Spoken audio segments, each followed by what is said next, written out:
Hello everyone, in this video I'm going to show you where you can find and how to tame a Veilwyn in ARK Survival Ascended. We'll also be going over a brief ability showcase so that you guys can see what it can do.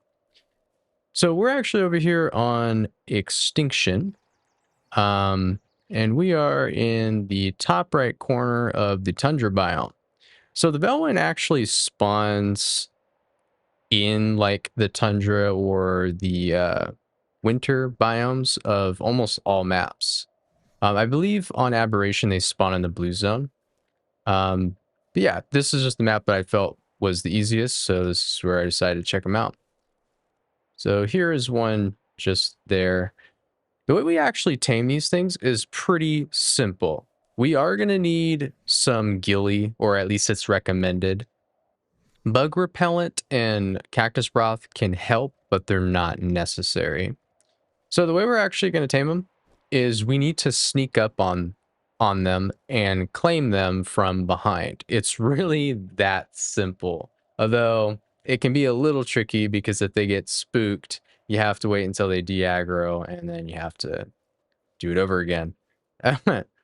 So as you can see here, he's not spooked yet, but it looks like, oh yeah, he almost did there. Okay, it looks like that one's probably the clone.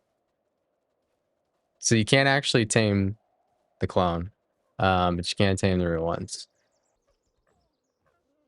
Oh, there he is. Yeah, he's level 9. And there you go. It's really that easy. Unfortunately, this data might actually eat our newly tamed Veilwyn. Don't do that. Please, thank you.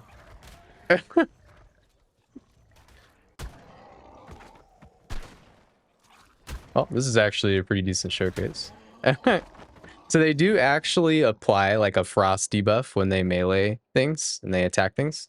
They also can apply that to you, of course, which is not fun. So as an actual tip, these things can be knocked out and tamed as well, at least as of right now. I'm pretty sure it's not intentional. It seems like something they forgot to patch out. But they can be tamed with regular kibble.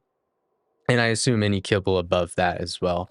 Although it's not recommended that you do that because it's pretty dangerous. Pretty much the moment you attack them, they clone and they start going absolutely nuts on you. So not a good idea. But real quick, as a disclaimer, the Veilwyn does require you to own the Lost Colony expansion pass, which costs roughly $30 USD before you can tame it. With all that said, let's get back to the video. But yeah, let's take a look at what it can do. So it's very similar to the Armadago, if you've ever seen that creature from Extinction. It's very similar. You can turn on a companion mode here in its radial menu. So it's not a shoulder mount and it's not a mountable creature. But once we enable the companion mode, it'll actually give us an item here in our inventory. This is actually an old one from earlier. Called the Veilwyn whistle, and you can put that here in your hotbar. It's for easier access, and it basically just gives you access to the radial menu from a distance, so that way you don't have to approach your Veilwyn to access its abilities here. So these are the different things that it can do. You can make it sit, much like the Armadago, which is cool. You can call friends, so let's go ahead and see what that looks like. It's right here behind us. There you go. Calls in a couple buddies with him to help out, which is really cool.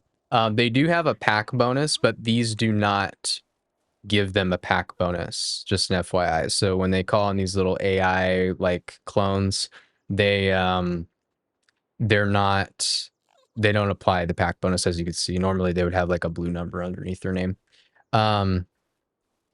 But yeah, still pretty cool. They can help out with some damage and packs. The rest of these buffs, so I'm going to go over this. These here, these 3 buffs on the bottom are passive buffs. So this one's a movement speed buff. So we can see here, we're going to go ahead and enable that. You see it makes us run a little bit faster. Probably a little bit easier to see in third person here. Yeah, little bit quicker, not too crazy. We can actually go ahead and flip that off so you can kind of maybe see a comparison. Flip one of them off, swap it over to the melee.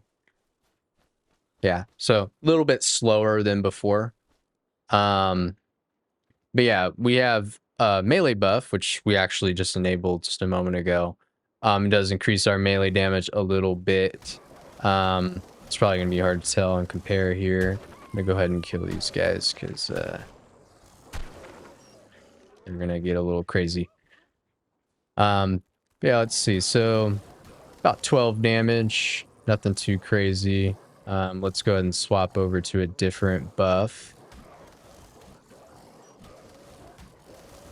Yeah, still about 12 damage. So it's probably not really that much of a melee increase, to be honest. It's probably like a really low percentage.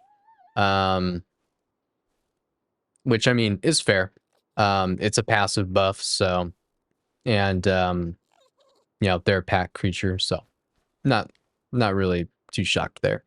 This one here is a defensive buff. We actually already have it enabled. Testing that's going to be really difficult, so probably not going to go over that in this video.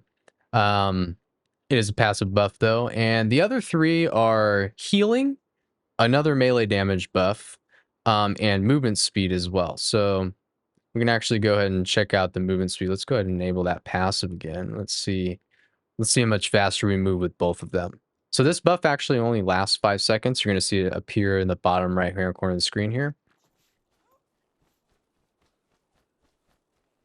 So yeah, I mean, pretty quick. I mean, you see how we kind of slowed down there at the end of it.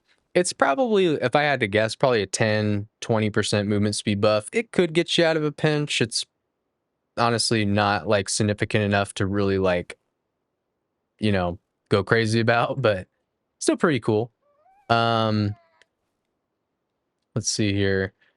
So the melee buff. The way this one works, because I have done some testing on this a little bit already.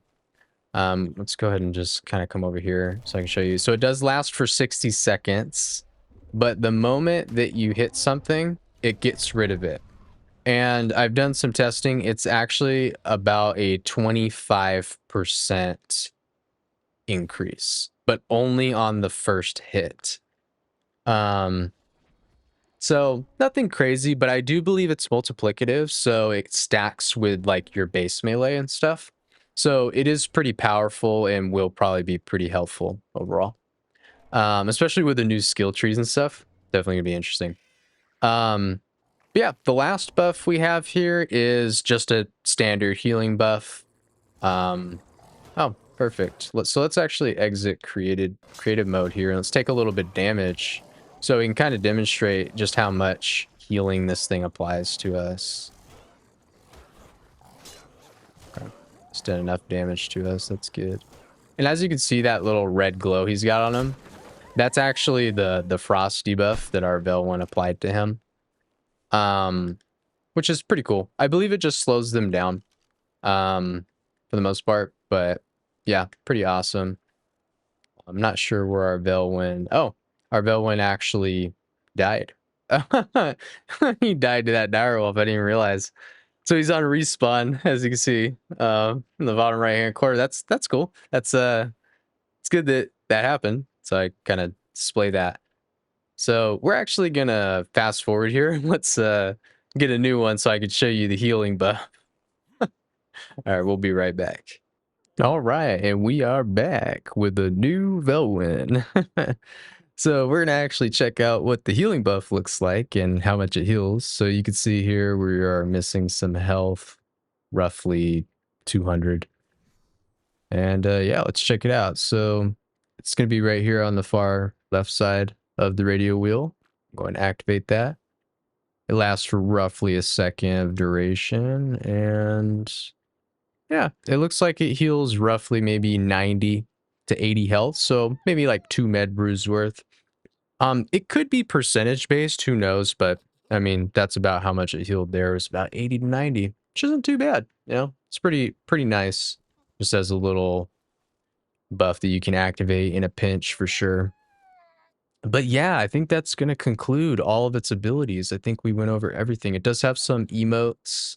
This here is just so that you can like call it over to you and summon it if like you're far away from it. But yeah, everything else is just pretty normal stuff. All right, that's going to conclude this video. I hope this video is helpful, and I'll catch you guys in the next one.